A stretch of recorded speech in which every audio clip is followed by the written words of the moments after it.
이 말씀이 오늘 우리 모두에게 한 해를 마감하고 다음 해를 맞는 그런 하나님께서 예비해 주신 말씀으로 받으시기를 바랍니다.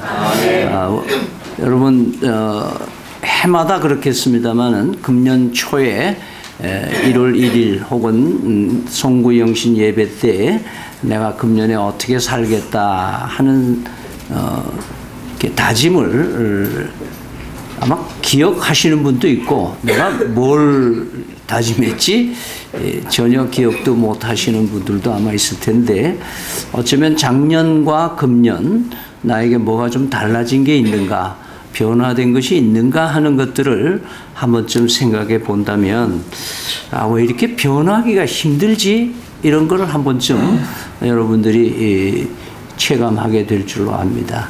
그러면서 참 나는 변화가 잘 안 된다.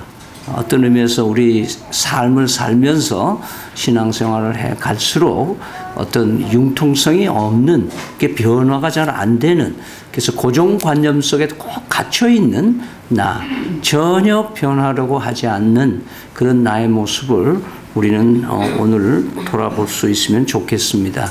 그러면서 오늘 그리스도인들이 상당히 융통성 있어 보이는 것 같은데, 따지고 보면 예수 믿는 사람들은 아주 융통성이 없는 사람. 그래서 어떻게 보면 굉장히 신앙이 좋다. 저 사람은 자기 마음을 하나님께로만 탁 정하고 한눈 팔지 않고 아주 조신하게 신앙생활을 한다. 그런 의미에서 참 좋을 수도 있는데, 어떻게 보면 이렇게 적응이 잘 안 되는, 직장에서나 사회에서나 이웃들과, 가정과, 가족들과, 친인척들 관계에서도 전혀 이렇게 좋은 조화를 이루지 못하는, 어떻게 보면 옹고집 있는 사람으로 취급되어지기 쉬운 우리의 삶을 한번 보게 됩니다.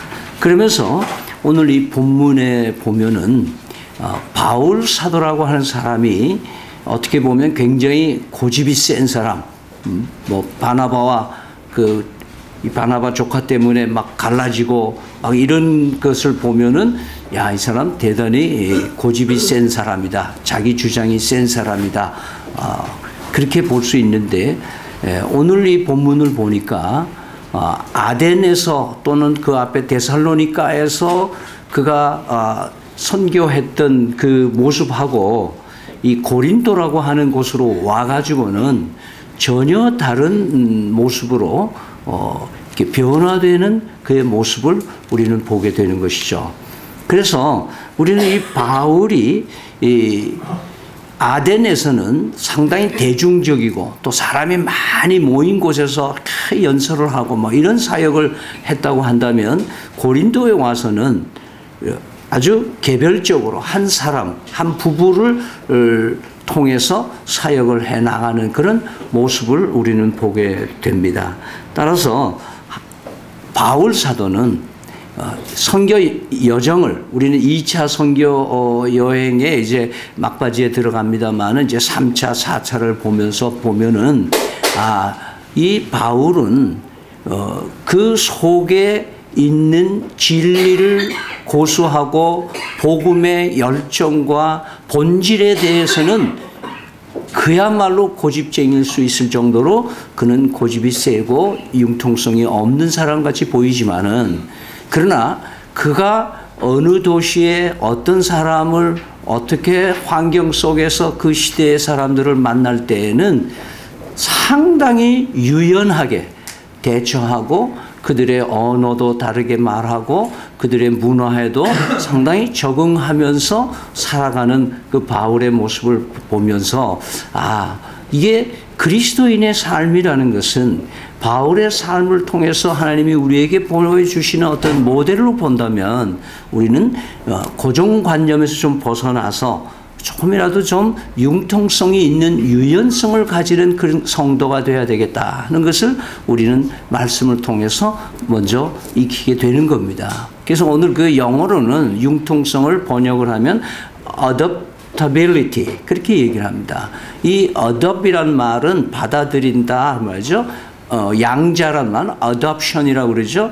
양자를 받아들인다 할 때 양자 프로그램은 adoption 프로그램이라고 합니다. 이게 adopt이란 말은 받아들인다는 말이에요. 그러니까 얼만큼 환경의 변화를 내가 잘 적용하는 적용 능력이 있느냐 그걸 갖다 adaptability 이렇게 얘기를 하고 있는 것을 보게 되는 것이죠. 그러면서 우리는 교회 생활을 오래 한 사람일수록 상당히 머리가 생각이 굳어져 있는 사람이 많습니다. 그리고 또 나이가 들수록 생각이 굳어져 있습니다.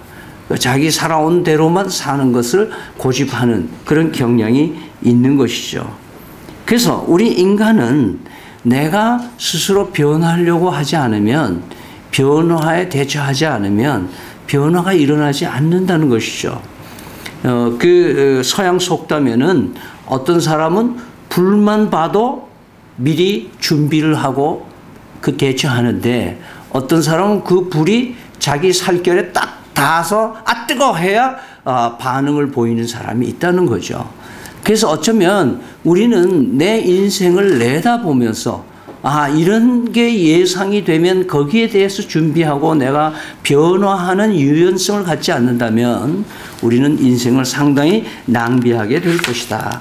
그러면 오늘 본문을 통해서 바울은 어떤 융통성을 가지고 있었는가 하나씩 짚어가도록 보겠습니다. 바울은 본질과 비본질을 구분할 줄 알았습니다.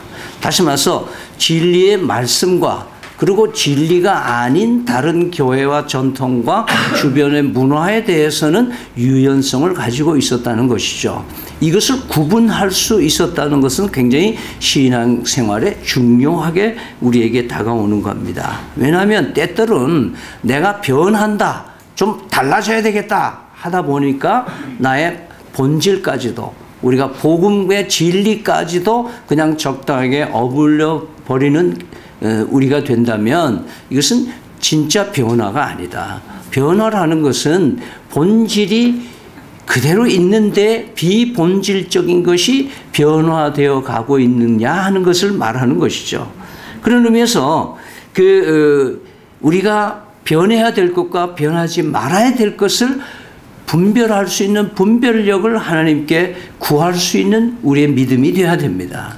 그래서 아침에 일과를 시작하면서 오늘 하나님 저에게 더 중요한 것이 뭔지 덜 중요한 것이 뭔지를 생활하면서 분별을 할 수 있는 분별력을 하나님 저에게 주십시오. 이렇게 기도를 해야 쓸데없는데 경상도 말 쉴데없는데 시간을 보내지 아니하고 보다 더 내 삶의 중요한 일에 더 시간을 투자하게 될 수 있다는 것을 오늘 말씀하고 있는 것입니다. 따라서 본질과 비본질을 구별할 수 있는 것은 대단히 우리의 생활에서 중요합니다. 내 가정생활에서, 교회에서, 직장에서 내가 지켜야 할 본질이 뭔가.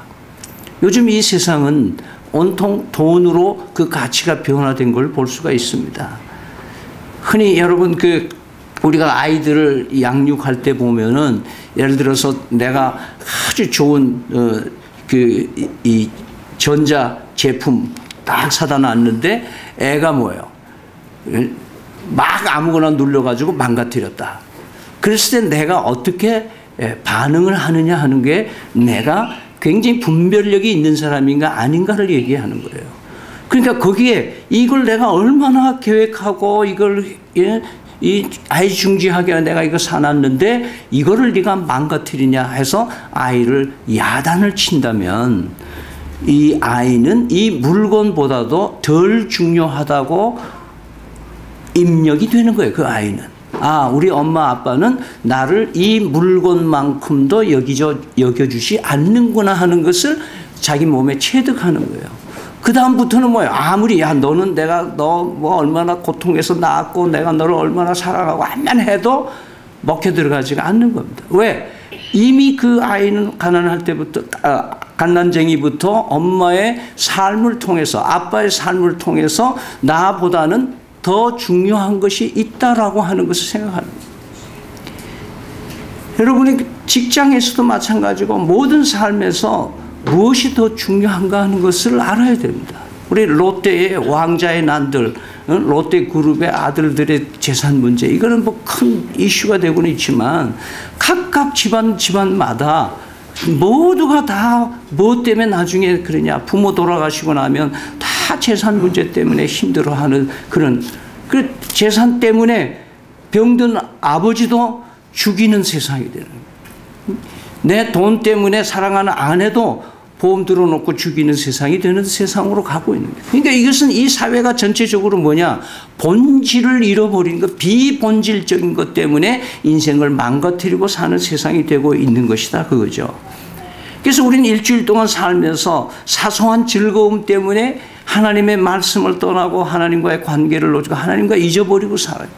그래서 더 좋은 것을 누리고 있다가 그것이 좀 미안하니까 주일날에 와서 여기 앉아 있으면 그것으로 좀 보상해 보려고 하는 마음이 있는 그런 종교인으로 내가 살아가고 있는 것은 아닌지 하는 것도 우리는 깊이 있게 자기를 오늘 생각해 봐야 돼요.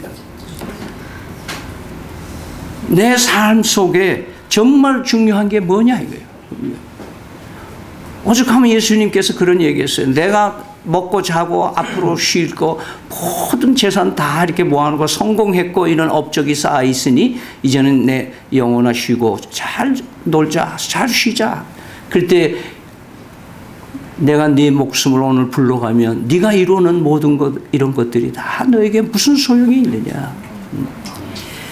바울은 지속적으로 자기 중심 속에 본질이 뭔지를 늘 기억하고 살려고 애썼던 역사를 우리는 쭉 지금 보고 있는 겁니다. 사람들의 눈치를 보기보다는 하나님을 기뻐하시려고 하는 그런 중심을 잃지 않으려고 노력한 사람입니다. 항상 그의 방법은 바뀌지만은 그 메시지는 예수 그리스도라고 하는 데 중심에서 벗어나지 않았던 것을 보게 되는 것이죠. 그래서 우리는 언제든지 내 생에서 자녀를 양육하면서 직장 생활하면서 모든 생활하면서 내가 본질이 뭐냐, 이게 내 본질이 더 중요한 게 뭐냐. 그래서 지난 한 해 동안은 먼저 그 나라와 그 의를 구하라고 하는 표제를 가지고 살아온 것은 바로 여기에 우리를 도전하려고 하는 것이죠. 그래서 쉽게 얘기하면 이런 얘기입니다. 우리는 때때로 이렇게 내가 굉장히 목마른데 누군가가 이렇게 유리컵에다가 물을 준단 말이에요. 그러면 나는 유리컵보다는 좀 더 아름다운 멋있는 자기로 만든 그런 본 차이나 컵에다가 왜 줄 수 없습니까? 그렇게 말할 수가 있고 그렇게 거절하는 사람도 있을 수 있어요.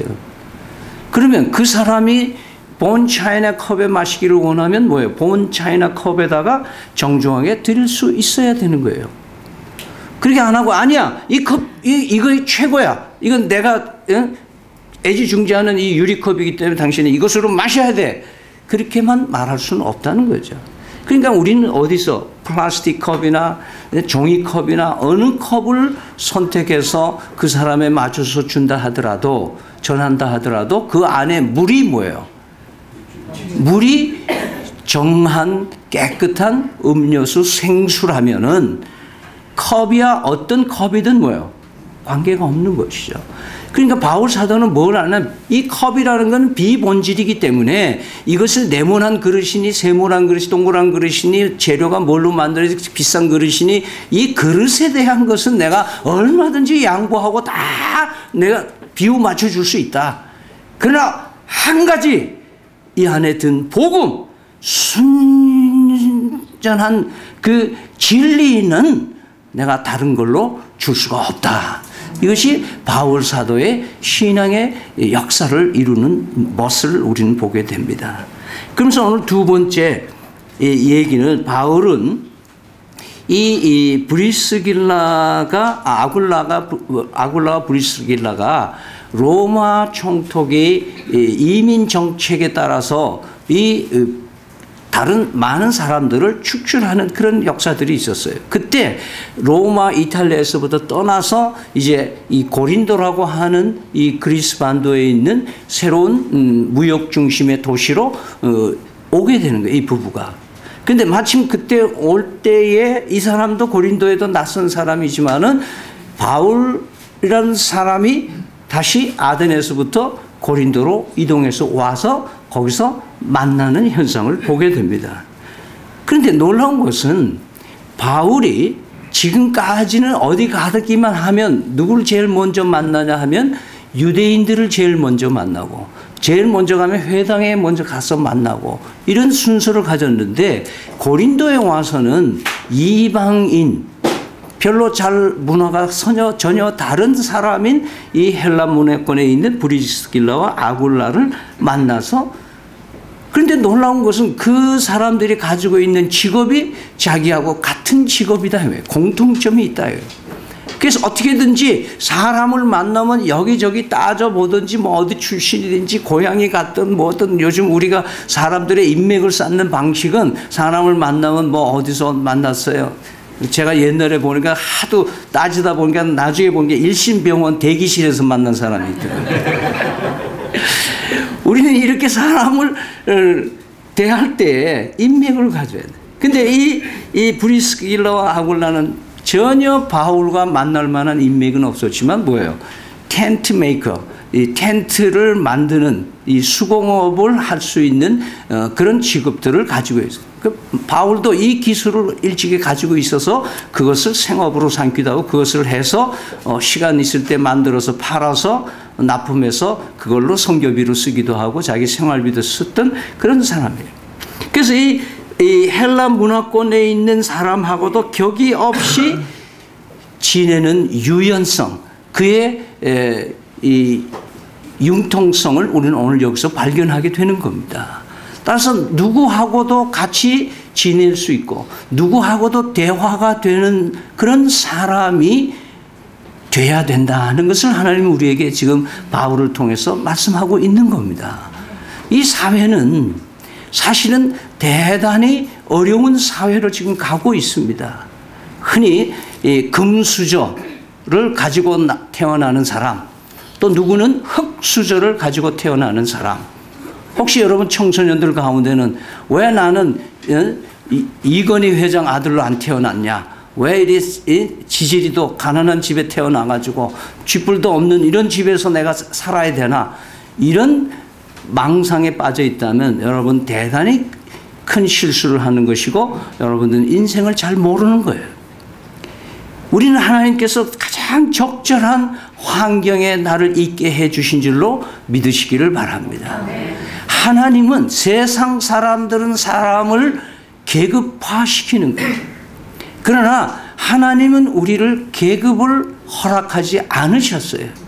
그리스도 안에 있는 사람과 그리스도 밖에 있는 사람과의 차별을 두시지만은 그러나 그리스도 안에서는 모두가 한 형제요 자매라고 말씀하고 있습니다. 여러분, 르네상스란 말은 인본주의의 한 말입니다. 근데 프랑스가 이 귀족과 왕족들이 늘 뭐로서 서민들을 탄압하고 살았나 하면 우리는 하나님으로부터 부여받은 특권을 가진 족속이다. 이런 특권 의식을 가지고 있었어요. 그러니까 이 백성들이 왕을 거역하거나 귀족들을 거역하는 것은 바로 신을 거역하는 걸로 여기는 시절이 있었어요. 그래서 그 봉건 사회인 거예요.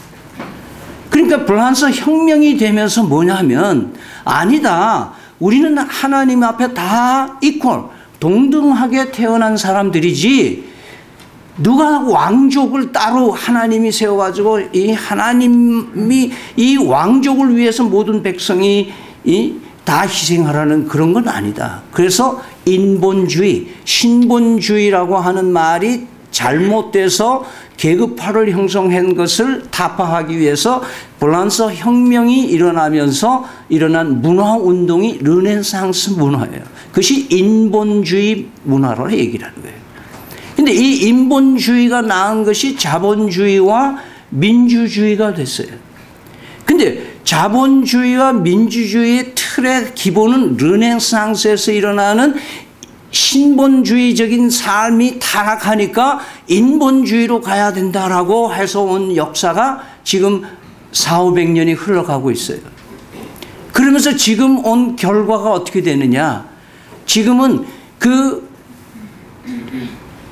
프랑스 왕정 시대보다도 지금은 더 혼란에 빠져 있고 지금은 더 복잡한 계층 구조와 계급이 형성되어 있다는 것을 우리는 알게 되는 거예요.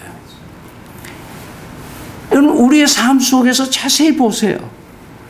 우린 그 사람이 얼마나 큰 차를 타고 다니고 얼마나 큰 명품을 걸치고 있고 그 사람이 뭘 먹고 살고 있고 그는 어디로 어떤 레저를 즐기고 있고에 따라서 사람이 계급이 형성되고 있어요. 우리의 삶 속에는 이런 보이지 않는 계급이 있는데 이 계급이 불행하게도 교회 안에도 계급이 있는 거예요. 사실 우리는 교회 전례에 의해서 우리는 목사가 있고 뭐 장로 무슨 안수 집사, 권사 뭐 이런 그 집사, 서리 집사 뭐 이렇게 얘기는 하지만 엄격하게 말하면 이건 한국 사회가 상당히 계급을 좋아하는 사회에 최적화된 장로교회 계급화된 제도가 한국 교회에 있어요. 이것은 비본질이다 이 말이에요. 비본질. 비본질인데도 불구하고 그것을 아주 중요하게 여겨요. 그래서 장로 피택이 안 되든지 권사 피택이 안 된다든지 뭐 이러면은 삐져가지고 그 교회 안 나가고 안 그러면 문제 일으키고 이런 사회가 바로 교회로 타락하고 있는 걸 보게 되는 거예요.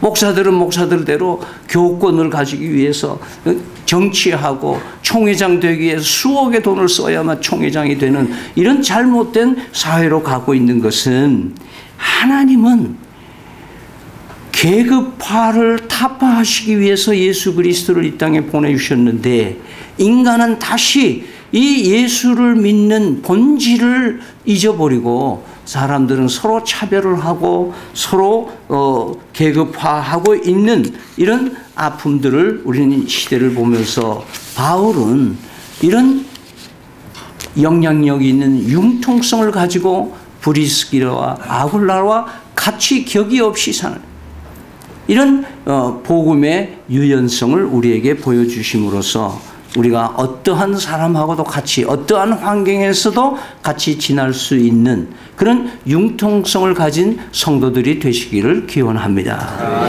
빌립보서 4장 11절 이하에 내가 궁핍함으로 말하는 것이 아니라 어떠한 형편에든지 나는 자족하기를 배웠노니 나는 비천에 처할 줄도 알고 풍부에 처할 줄도 알아 모든 일 곧 배부름과 배고픔과 풍부와 궁핍에도 처할 줄 아는 일체의 비결을 배우노라. 내가 능력 주시는 자 안에서 내가 모든 것을 할 수 있느니라. 이 말씀은 뭐예요? 나는 가난해도 처할 수 있다 이 말이에요. 가난해지면 자살하는 사람이 아니잖아요. 우리는 그런 넉넉함이 그리스도 안에 우리는 덧대어지고 있다. 왜? 본질을 아직 가지고 있으니까. 이 비본질적인 거 좀 없고 좀 불편한 거 별로 의미가 없다 이 말이에요. 내 생에는. 왜? 나는 본질을 쥐고 있으니까. 우리는 다음으로 넘어가면 바울은 자신이 개인 사업인 천막 제조업을 했다고 하는 데 대해서 아주 이색적인 그 모습을 우리는 봅니다. 바울은 여러 군데에서 그렇게 얘기합니다. 내가 너희에게 폐를 끼치지 아니하려고 내가 애를 쓴다. 그러나 내가 그렇게 여러분들이 나를 먹여 살릴 만한 그를 생활비를 받을 만한 고난이 없겠냐? 그런 고난 나 있다. 그러나 복음은 복음 전하는 것으로 말미암아 하나님이 먹여 살리게끔 돼 있다. 그래서 내가 너희에게 부담 주지 않기 위해서 내 생활비는 내가 벌어보겠다. 그것이 바울의 의식입니다. 그럼 왜 그렇게 했느냐? 바울은 자기의 선교의 융통성을 갖기 위해서 그런 겁니다. 토레이 신부가 예수원의 토레이 신부가 그 책에서 이런 얘기한 적이 있어요. 사람은 누구한테 돈을 받느냐에 따라서 그 사람의 말을 듣는다는 거예요. 그래서 한국의 목사들이 뭐가 문제나 하면은 교인들이 아니면 장로님들이 자기한테 생활비 준다라고 오해하고 있다는 거예요. 그러니까 장로님들과 교인들 눈치 보고 목회를 한다는 거예요. 무슨 뜻이냐 하면은 바울 사도는 나는 내가 벌어서 이거 쓰는 것은 이것은 교만이 아니라 내가 누가 어느 교회가 나한테 생활비를 전적으로 책임지고 하면은 그 교회에서 왜 보고 안 하느냐, 왜 이런 거 왜 안 하느냐, 우리는 교회는 전략이 이건데 왜 너는 선교 현지에 가서 이렇게 다르게 하냐, 이렇게 하는 그 누구한테 돈 받느냐에 따라서 지시를 받아야 되니까 바울 사도는 그로부터 자유해야만 뭐예요? 자기 선교 현장에서 유연성을 가질 수가 있다 이 말이에요.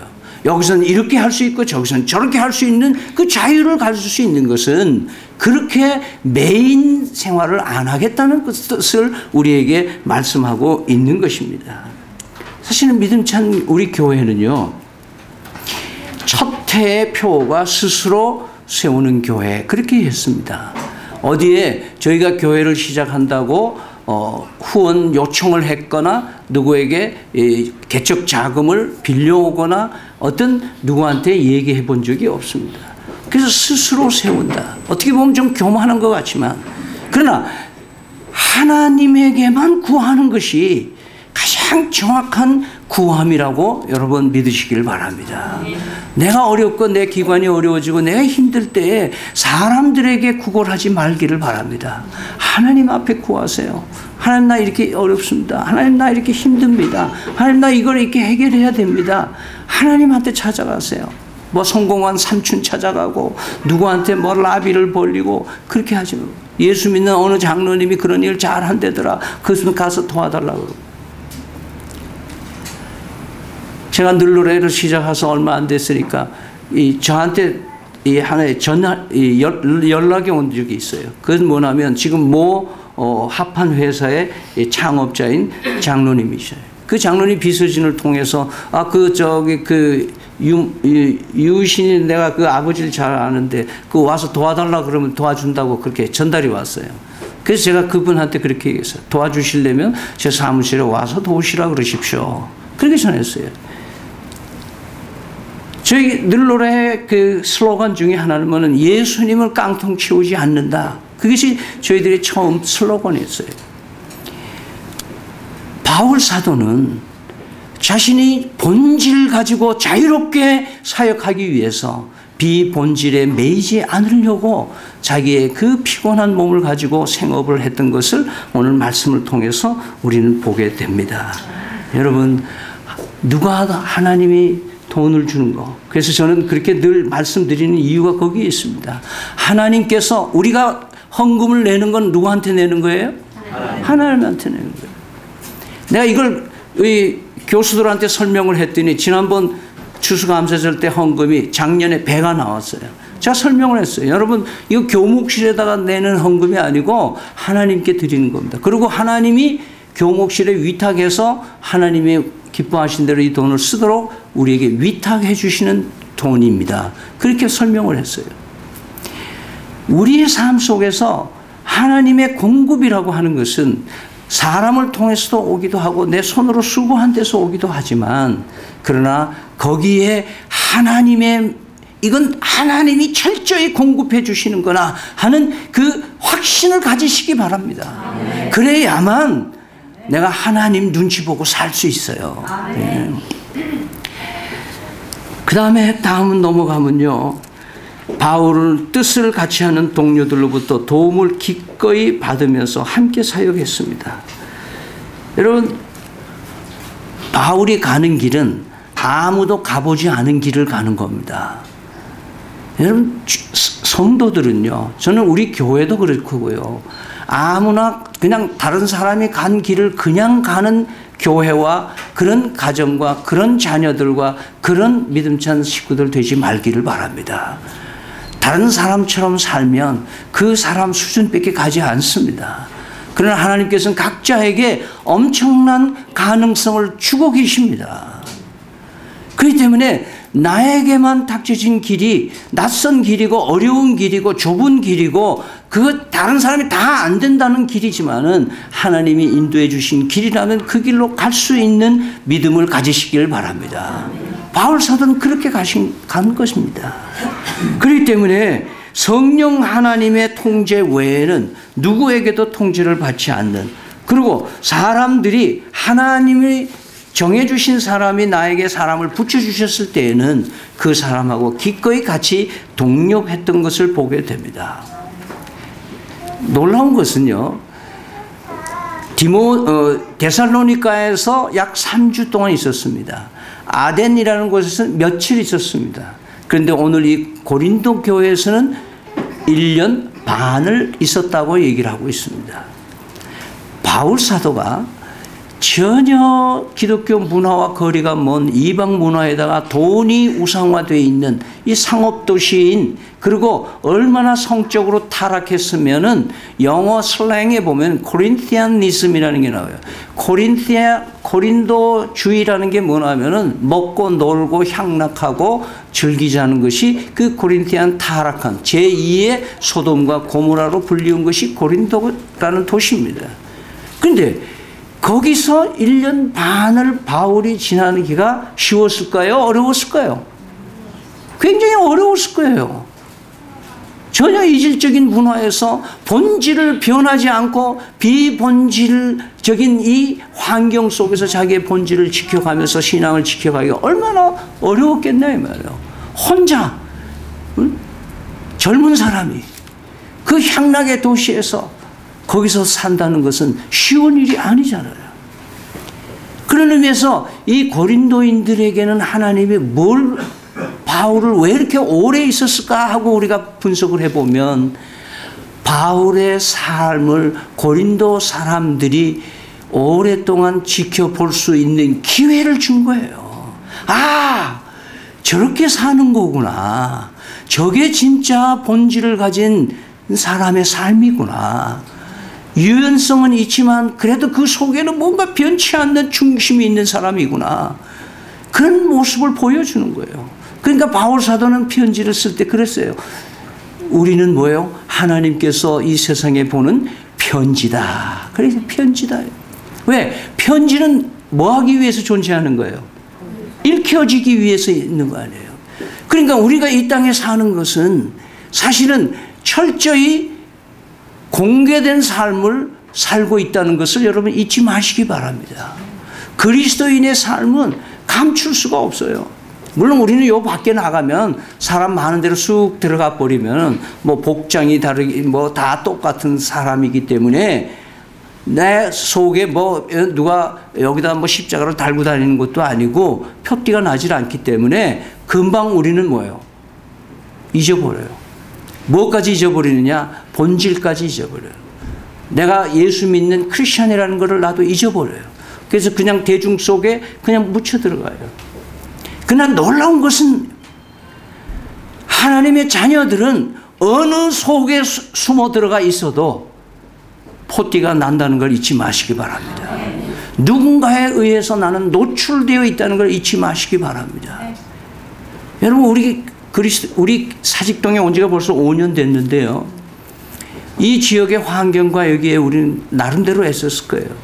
우리는 잘 모르지만 이 지역 사람들은 여러분 드나들면서 저 양반이 믿음찬 교회 사람이 힐끗 다 보고 앉았잖아요. 여러분들이 여러분 마을에서 살면 뭐예요? 몇 년 살게 되면 저 아저씨 뭐 인사한 적은 없지만 뭐예요? 저 아저씨는 뭐 하는 사람이고 그 가족은 몇 명 있고 이제 알게 된단 말이에요. 자연히. 거기서 무엇가 벌어지느냐? 바로 내가 노출되어 있기 때문에. 이 사직 3동에 5년 동안 노출된 믿음찬 교회가 이 지역사회에 어떤 모습으로 그들이 우리를 검증하고 있느냐 하는 거예요. 정말 진짜 저 진짜 맞아? 진짜 맞아? 간판도 뭐 앞에 무슨 교단 표시도 없는데 저거 진짜 맞아? 그럼 진짜 맞는 거를 뭘로 볼 수 있느냐? 그 드나드는 사람 보면 안 돼. 드나드는 사람. 또 드나드는 사람이 어떤 모습으로 드나드느냐 이거예요. 이것이 바울 사도가 고린도 지역에 1년 반을 있게 하신 하나님의 의도가 말로 되지 아니하고 그 삶을 통해서 하나님이 어떤 분이고 예수님이 누구신가를 드러내시는 계획이 있었다는 것을 우리는 놓쳐서는 안 될 것입니다. 결론적으로 말해서 바울은 자기가 변화되지 않고는 사람들이 변화되지 않는다는 것을 너무 잘 알고 있었던 사람 중에 하나입니다. 하나님은 새로운 일을 하기 위해서는 새로운 일을 하기를 원하는 사람들을 통해서 일하시는 줄 믿으시길 바랍니다. 여러분, 새해에는 새로운 일을 하려고 생각을 하고 있습니까? 그러면 하나님 손에 의해서 쓰임 받게 됩니다. 그러나 나는 새로운 거 싫어. 내 살아온 대로 살 거야. 나 그냥 내 사는 게 좋아. 이게 편하네. 이렇게 여러분들이 우리가 간다면 우리는 전혀 내 삶에 변화가 일어나지 않는다는 것을 잊지 마시기 바랍니다. 이를 위해서는 끊임없이 우리는 내 내면을 바꿔달라고 기도할 수 있어야 됩니다. 내면이 바뀌면 내 외면도 바뀌게 됩니다. 내 속 사람이 바뀌어야 겉 사람도 바뀌는 것입니다. 실력이 있으면 누구하고도 격이 없습니다. 여러분, 가끔 실력 있는 사람들이 외모가 작고 볼품이 없는 사람들이 있습니다. 그 사람들은 자기의 외모와 볼품 없는 것 때문에 뭘 할까요? 더 내실을 기합니다. 그래서 다른 사람을 대하는데 유연성을 가질 수 있기 때문에 그렇습니다. 이것을 중국 무술 용어로 보면 내공이다 그래요. 안에 내자, 집 가자와 쿵푸라고 하는 공부란 말의 합성어가 된 게 내공이란 말이에요. 그러니까 무술하는 사람이 내공이 쌓이면 그 말은 무술의 실력이 그 안에 가득 차 있으면 어떤 주목 센 사람이, 어떤 능력 있는 사람이 나를 갈구려고 해도 두려워하지 않는 거예요. 그러니까 그리스도인들이 왜 지금 문제냐 하면은 그리스도인들이 가짜가 많아. 가짜가 속은 텅 비어 있어. 말씀도 없고 예수님도 없고 성령도 없고 아무는 거예요. 없어. 껍데기만 있는 거예요. 그러니까 내공이 없으니까 밖에 나가면 찍소리 못하고 기죽어 살고 그 다음에 남 잘 사는 거 보면 부러워하고 그런 걸로 살아가는 거예요. 그러면서 성전들만 밟고 있다는 거예요. 그게 이사야가 말하는 하나님의 말씀이잖아요. 변화되려면 변화를 두려워하지 말기를 바랍니다. 예수를 구주로 믿는 믿음이 있어야 될 뿐 아니라 끊임없이 내 믿음을 그리스도에게 두시기 바랍니다.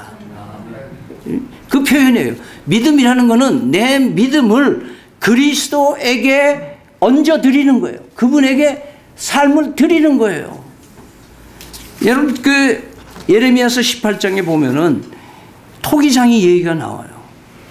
토기장이 너는 일어나 토기장의 집으로 내려가라. 내가 거기서 내 말을 내게 들려주리라 하기로 내가 토기장의 집으로 내려가 본즉 그가 농로로 일을 하는데 진흙으로 만든 그릇이 토기장의 손에 터짐에 그가 그것으로 자기 의견에 좋은 대로 다른 그릇을 만들더라.